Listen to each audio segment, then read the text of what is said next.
টাকা পাচার এই সরকারের বড় একটা সমস্যা। টাকা পাচার ঠেকানো যাচ্ছে না। আপনি দুর্নীতি করলে তো অর্থনীতিতে নিয়ে আসা যায়, টাকা পাচার হয়ে গেলে যে দেশে যায় এই দেশের অর্থনীতির বাজেট হয়ে যায়। আরে আমরা বঙ্গবন্ধুর খুনিরে আনতে পারি না, আর টাকা পাচার করে এই টাকা ফেরত আনবো কিভাবে? এইটা একটা বড় সমস্যা।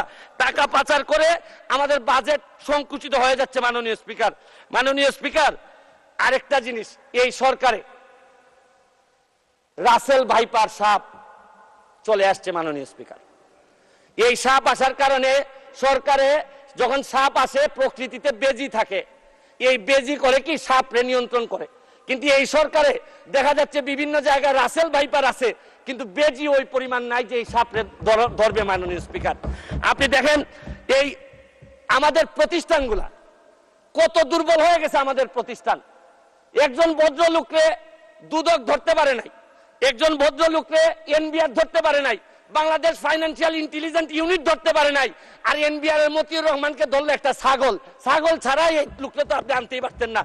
বেনজির কাণ্ড, মাননীয় সাবেক আইজিপি উনি এত বড় হয়ে গেলেন, মন্ত্রণালয় জানলো না, মাননীয় স্বরাষ্ট্রমন্ত্রী জানলেন না।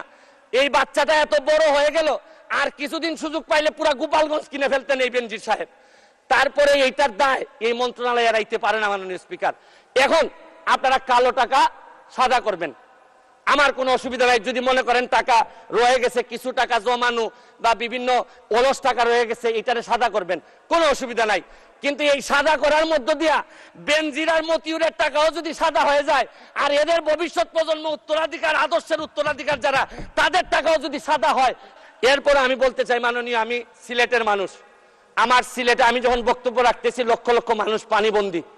আমি আপনার মাধ্যমে মাননীয় প্রধানমন্ত্রীর কাছে দাবি রাখতে চাই, একটা হাইড্রোলজিক্যাল একটা রিসার্চ করেন। আমাদের এই পানি আগে কখনো বন্যা হইতো না, এইরকম 22-এর বন্যা, 24-এ বন্যা, আমরা একেবারে দেবে গেছি পানির নিচে। মাননীয় স্পিকার, এইটা জানা দরকার যে আমাদের এই ভারত থেকে আসা পানি কোথায় কোথায় বাধা পড়ে, এইটা দেখতে হবে। মাননীয় স্পিকার, অনেকে সন্দেহ করে মিঠামইনের রাস্তাও আমাদের এই দুর্ভোগের কারণ। যদি হয় এইটারও মডিফাই করতে হবে, কারণ একটা জেলারে আপনি সৌন্দর্য দিয়ে আরেকটা জেলা ডুবাই দিতে পারেন না। মাননীয় স্পিকার, আমি হাইড্রোলজিক্যাল স্টাডি এবং এই স্টাডির ফলাফল আমাদের সামনে নিয়ে আসার জন্য দাবি জানাচ্ছি। মাননীয় স্পিকার।